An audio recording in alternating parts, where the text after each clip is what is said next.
Part 3 of the Legend of Sleepy Hollow. Now when Brahm's horse was seen tied to Van Tassel's fence on a Sunday night, all other suitors passed by in despair. Such was the rival with whom Ichabod Crane had to contend. A stouter man than he would have shrunk from the competition, and a wiser man would have despaired.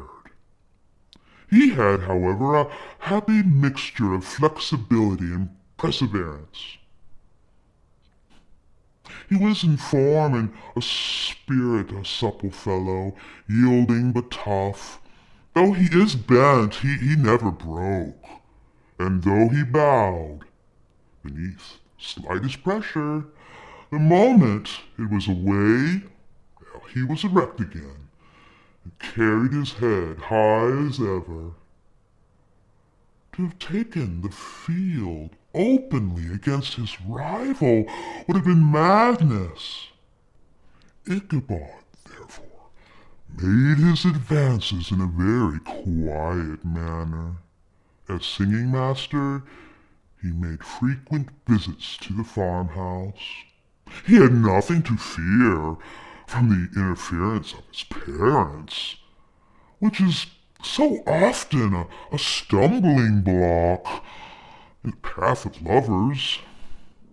Walt Van Tassel was an easy, indulgent soul. He loved his daughter better than even his pipe, and like a reasonable man and an excellent father, he let her have her way in everything. His wife, too, had enough to do to attend with, her housekeeping and managing the poultry, oh, as well as ducks and geese. Well, she wisely observed that ducks and geese are foolish things and must be looked after. But girls can take care of themselves. Thus, while the busy dame bustled about the house, or worked at her spinning wheel, or at one end of the porch, or honest Walt would sit smoking his evening pipe at the other end of the porch, and only just sat that way, and in the meantime, Ichabod would carry on his courtship with the daughter. Under a great elm, and sauntering along in the twilight, that hour is so favorable to a lover's eloquence. It's a mystery to me how women's hearts are wooed and won. Some seem to have but one vulnerable point which, while others may be captured 1,000 different ways. It is a great triumph to gain the former, but a still greater triumph to keep possession of the latter. He who wins 1,000 common hearts is therefore entitled to some renown, but he who keeps sway over the heart of such a beauty as this is indeed a hero. Indeed, this was not the case with Brom Bones. For the moment, Ichabod Crane made his advances.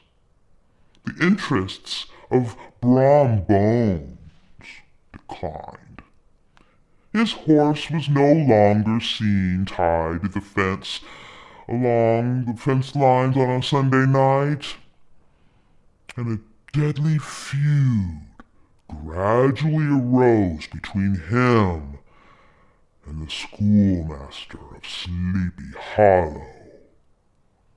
Brom, who had a degree of chivalry in his nature, would have carried matters to open warfare, but Ichabod had overheard a boast of Bones that he would double the schoolmaster up and lay him on a shelf and that he was too wary to give him an opportunity. Well, this left Brom with no alternative but to play cruel and practical jokes upon his rival. Ichabod became the object of whimsical persecution to Bones and his gang of Rough Riders. They smoked out his singing school by stopping up the chimney. And they broke into the schoolhouse at night and turned everything topsy-turvy. So that poor schoolmaster began to think all the witches in the country had their meetings there, but what was still more annoying than that, Brom took all opportunities of ridiculing him in the presence of that beautiful blooming Katrina. One fine autumn afternoon, Ichabod, in a pensive mood, sat on the lofty stool from where he watched over his realm. The birch rod was right across the nails, the 3 nails behind the stove, a constant terror to evildoers. And on the desk before him were prohibited articles that he had found in possession of idle urchins, such as half-munched apples and pop guns and whirligigs and fly cages. Apparently, there had been some act of justice recently inflicted, for his scholars were all busily intent upon their books, or slyly whispering behind them with one eye kept upon the master. A kind of buzzing stillness reigned throughout the schoolroom. It was suddenly interrupted by a man mounted on a wild colt, who came to the door with an invitation for Ichabod to attend a merrymaking that evening. That very evening at Van Tassel's. The school was turned loose an hour before the usual time, and the children they burst forth, yelping for joy at their early release. The gallant Ichabod stomped his foot. Oh, what a lovely dance it was! A fresh couple started. Ichabod prided himself upon his dancing as much as upon his vocal powers. Not a limb, not a fiber about him was idle.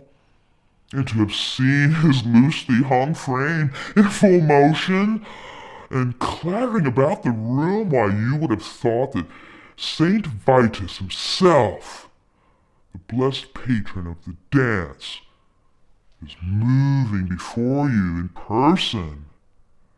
How could Ichabod be otherwise than joyous?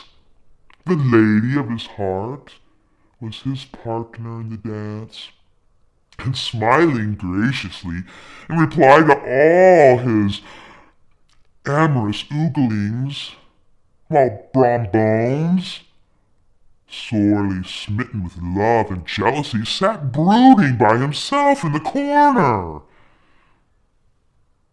When the dance was at the end, Ichabod was attracted to a group of folks who, with old Van Tassel, sat smoking at one end of the porch, gossiping over former times and telling long stories about the war. The neighborhood was one of those highly favored places which abounded with chronicle and great men. The British and the American line had run near it during the war, and it had therefore been a scene of raiding, and just sufficient time had elapsed to enable each storyteller to dress up his tale with a little bit of fiction and make himself the hero of every exploit. But there was nothing compared to the tales of ghosts that followed.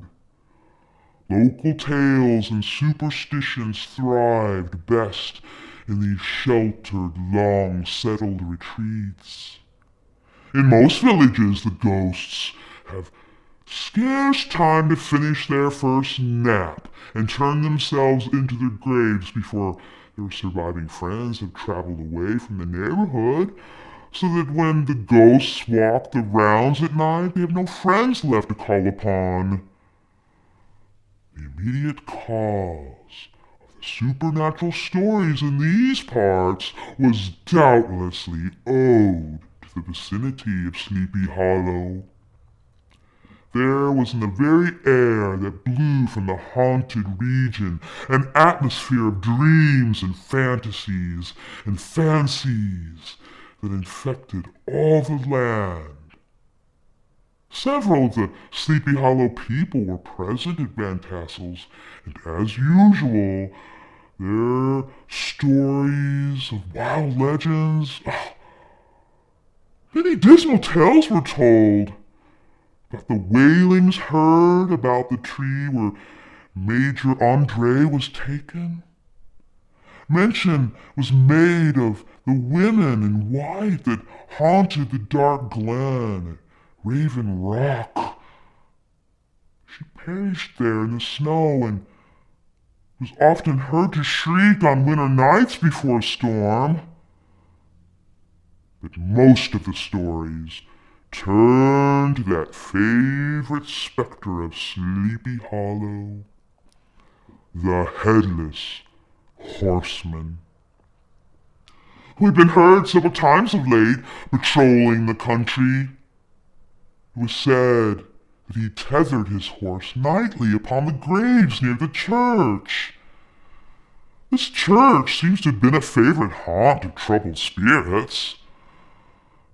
It stands on a knoll, surrounded by locust trees and lofty elms, from which is a whitewashed walls of a shrine, forth like a Christian purity. On one side of the church extends a wide, woody dell, along which raves of a large brook among broken rocks and trunks of fallen trees. Over a deep, black part of the stream, not far from the church, lay a little wooden bridge. The road that led to it and the bridge itself were thickly shaded by overhanging trees which cast a glow even in the daytime and caused a fearful darkness at night. Such was one of the favorite haunts of the Headless Horseman, and the place where he was most frequently encountered. The tale was told of how an old disbeliever in ghosts from the town met the horseman returning from Sleepy Hollow and was forced to get up behind him, and how they galloped over the hill and swamp until they reached that bridge, and when the horseman suddenly turned into a skeleton, he threw the old disbeliever into the brook and sprang away over the treetops with a clap of thunder. This story was immediately matched by Brom Bones, who said that on returning one night from a neighboring village, he had been overtaken by this midnight trooper. He offered to race with it for a bowl of punch, and should have won too, for Daredevil beat the goblin horse. But just as they came to the church bridge, the Hessian vanished in a flash of fire. All these tales told in that drowsy undertone, which, with men that talk in the dark and sink deep in the mind of Ichabod. He repaid them in kind with stories from his own, from Cotton Mather and fearful sights which he had seen in his nightly walks about Sleepy Hollow. The party, it gradually broke up, and old farmers gathered their families in their wagons and were heard from some time rattling along the hollow roads and over the distant hills.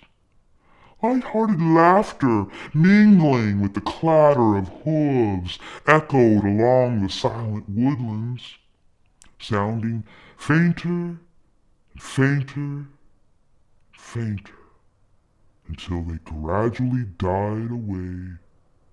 Ichabod lingered behind, according to the custom of the country lovers, to have a tete-a-tete with Katrina, fully convinced that he was now on the high road to success.